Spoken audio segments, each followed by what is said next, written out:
सत्संग परिवार द्वारा रायपुर के बूढ़ापारा इंडोर स्टेडियम में ठाकुर अनुकूल चंद्र का 135वां जन्मोत्सव बड़े ही हर्षोल्लास के साथ मनाया गया।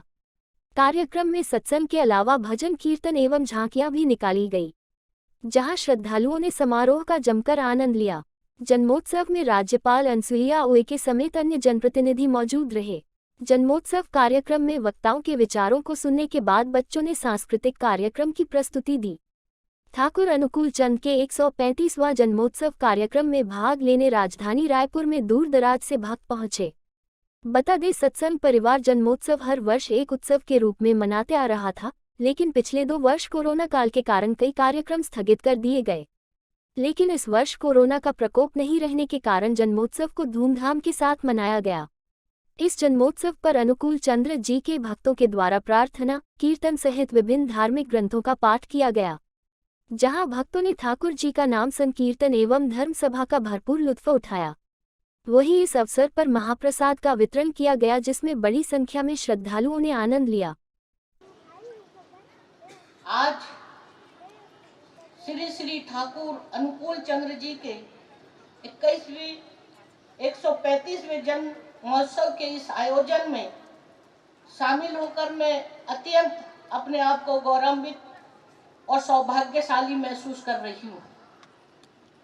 मैं आप सभी को ठाकुर जी के जन्मोत्सव की शुभकामना देती हूँ और यह कामना करती हूँ कि ठाकुर जी के उपदेशों को आप सभी आत्मसात कर उनके दिखाए मार्ग पर अग्रसर होंगे। श्री श्री ठाकुर अनुकूल चंद्र जी लगभग 81 वर्षों तक इस धराधाम पर रहे। उन्होंने अपने जीवन का प्रत्येक क्षण सर्वसत्ता के मंगल के लिए जिया। जीव कल्याण उनका सर्वोच्च स्वार्थ था और मनुष्य के निर्मल प्रेम को पाना ही उनकी परम प्राप्ति थी। ठाकुर जी ने इन्हीं विचारों के साथ अपना संपूर्ण जीवन व्यतीत किया। मानव जीवन के उद्देश्यों और उनकी प्राप्ति के पथ को लेकर उनके विचार आज भी महत्वपूर्ण है। जब मैं एम्स के वहां पर एक प्रोग्राम में मैं गई थी, तब मुझे डॉक्टर अजय कुमार बेहरा जी ने कहा था कि मैडम, हम चाहते हैं कि हमारा श्री श्री ठाकुर अनुकूल चंद्र जी का 135वां जन्मोत्सव है और हम आपको आमंत्रित करना चाहते हैं। तो मैंने कहा कि ठीक है, उस समय अगर मेरी कोई व्यस्तता न रही और रायपुर में रहूंगी तो जरूर आऊंगी। फिर बाद में राजभवन में हमारे पूर्व एमपी साहब परशुराम जी माझी जी बेहरा जी जब आए तो मैं आपको सच बता रही हूँ कि मैं श्री श्री ठाकुर जी के बारे में मुझे इतनी जानकारियां बिल्कुल नहीं थी। और जब उन्होंने उनके जीवन का परिचय दिया और किस तरीके से उन्होंने लोगों के अंदर जो जागरूकता लाई, एक आदर्श जीवन जीने की उनको दिशा बताई, समाज और राष्ट्र के उत्थान के लिए और पूरे देश और दुनिया में उन्होंने एक क्रांति लाई और मुझे बड़ा अच्छा लगा। और सबसे बड़ा सोचकर तो मुझे ये बात का भी आश्चर्य हुआ कि यहाँ डॉक्टर गण भी बैठे हैं और स्वयं डॉक्टर अजय कुमार बेहरा जी जो पेशे से डॉक्टर हैं। जब कोई डॉक्टर किसी भी ऐसे संत महात्मा और आध्यात्मिक सत्संग से जुड़ते हैं तो आप सोचिए कि ऐसे डॉक्टर तो अपने आप में हम सब लोग भगवान मानते हैं। जब वो इलाज करते हैं, जब कोई ठीक हो जाता है तो सबसे पहले हम डॉक्टर को ही कहते हैं कि ये हमारे लिए भगवान है और इन्होंने ठीक किया। और निश्चित रूप से जो ऐसे डॉक्टर जो इस तरह के सत्संग और जैसे महा संत श्री ठाकुर अनुकूल चंद्र जी से जुड़े हैं, जिन्होंने एक समाज को और मनुष्य को एक मानवता का पाठ पढ़ाया हो और उनके लिए जो कार्य किया है, तो ऐसे लोग, मैं समझती हूँ कि आप सब भी लोग उसमें शामिल हैं। तो निश्चित रूप से जब आप किसी के लिए भी मदद के लिए दौड़ते हैं तो आप लोग अंदर से स्मरण करते हो कि श्री श्री ठाकुर साहब, क्योंकि वो अपने आप को भगवान तो नहीं मानते थे, लेकिन जो भक्तगण है, जो गुरुजन है, वो निश्चित रूप से उनको एक भगवान का अवतार ही मानकर स्मरण करते हैं, उनके प्रति जो आस्था रखते हैं। तो निश्चित रूप से वो जो कार्य और जो कुछ आप सोचते हैं उसका जरूर पूरा होता है। और ये सब चीजें मैं समझती हूँ कि एक, मैं बेहरा जी के लिए कहना चाहूँगी कि जब कभी कोई इलाज के लिए उनके पास आता है तो मैंने ये महसूस किया उनके बारे में कि वो जिस तरीके से कोविड के समय जो लोगों की सेवा किया, जो मदद किया है, तो उनके साथ वो आशीर्वाद था। तो जो भी जाता था वो उनसे बिल्कुल उनका स्वास्थ्य ठीक कर देते थे।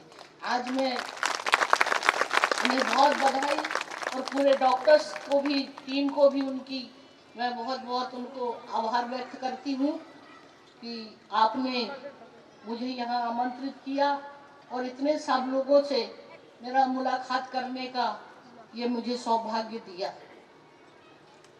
आप सभी जानते हैं कि वर्तमान समय में सांस्कृतिक मूल्यों का पतन, अनियमित दिनचर्या व जीवन शैली और केवल भौतिक सुख की इच्छा मानव समाज के समक्ष एक बड़ी चुनौती बनकर खड़ा है। यही कारण है कि लोग शांति, समृद्धि और सुख की तलाश में व्याकुल दिखाई देते हैं। ठाकुर जी मानते थे कि विज्ञान, शिक्षा, शिल्प, कला की उन्नति तो हुई पर मानव संतुष्ट और तृप्त नहीं हुआ है। असंतोष, अहंकार, स्वार्थ के भाव से मानव के मन में अहंकार बढ़ता गया। मनुष्य ने ब्रह्म प्रकृति को तो जीत लिया या जीतने के लिए प्रयासरत है, किंतु भीतर की प्रकृति को वह जीत नहीं पाया है। ठाकुर जी सदैव कहते थे कि परिवेश की उन्नति उनकी जिम्मेदारी है और ऐसे भाव मनुष्य को उदार और सहिष्णु बनाते हैं। दया, प्रेम, श्रद्धा, सेवा, उदारता, अनुशासन और आपसी भाईचारे से परिपूर्ण मानव एक सुंदर परिवार, समाज और देश के निर्माण में भी प्रमुख भूमिका निभाता है। ठाकुर जी के विचार और जीवन के कई ऐसे प्रसंग हैं जिसने उनके अनुयायियों का विपरीत परिस्थितियों में मार्गदर्शन किया। इस धरा पर संत महात्माओं, धर्म गुरुओं ने मानवता के कल्याण के लिए प्रेम, सद्भाव और सामाजिक समरसता का जो संदेश दिया है वह हमें ठाकुर जी की लिखित पुस्तक सत्यानुसरण में भी पढ़ने को मिलता है। ये बात बिल्कुल मैं मानती हूँ कि मेरे जीवन में भी कुछ इस तरह के परिवर्तन आया है। मैं महसूस करती थी लोगों के लिए, जब मैं आपको सच बता रही हूँ कि मैंने कभी जीवन में कल्पना भी नहीं किया था कि आज इस छत्तीसगढ़ के राज्यपाल के रूप में आपके समक्ष आऊं। एक मध्यम गरीब परिवार से मैंने शिक्षा लिया था, लेकिन जब कभी भी ऐसे सत्संग हुआ करते थे और ऐसे महापुरुषों की जब मैं जीवनी पढ़ा करती थी तो मेरे भी दिमाग में थोड़ा बहुत कुछ आता था और मन में आता था कि मुझे भी ऐसा करना चाहिए। और मैं लोगों की सेवा के लिए लगातार, जब भी किसी दुखी को देखती थी तो उनके लिए दौड़ जाती थी। और ये क्रम मेरा चलते रहा। स्टूडेंट लाइफ से, छात्र राजनीतिक जीवन से के दौर से निकलकर भी जब मैं 3 साल कॉलेज में पढ़ाती थी तो भी वहाँ का परिवेश एक पूरा ट्राइबल का एक बड़ा बाहुल्य क्षेत्र था, वहाँ पढ़ाती थी मैं। गांव में जाकर देखती थी कि क्या किस तरह की इनकी जिंदगी है, कैसे वो लोग करते हैं। तो ये सब चीजों को देखकर मुझे बड़ा मन में संवेदना तो होती थी उनके लिए, मगर जो एक भाव था मेरे मन में, जैसे ठाकुर साहब ने कहा कि दया, प्रेम, श्रद्धा, सेवा, उदारता, अनुशासन। मैं लोगों से कहती हूँ कि जो भी मनुष्य के अंदर अगर जीवन में संवेदनशीलता है, मानवता की सेवा है और निस्वार्थ करने की भावना है, तो वो हमेशा समाज में और राष्ट्र में सम्मान पाता है। लेटेस्ट न्यूज़ के लिए सब्सक्राइब करें और न्यूज़ अपडेट्स के लिए बेल आइकन पर क्लिक करें।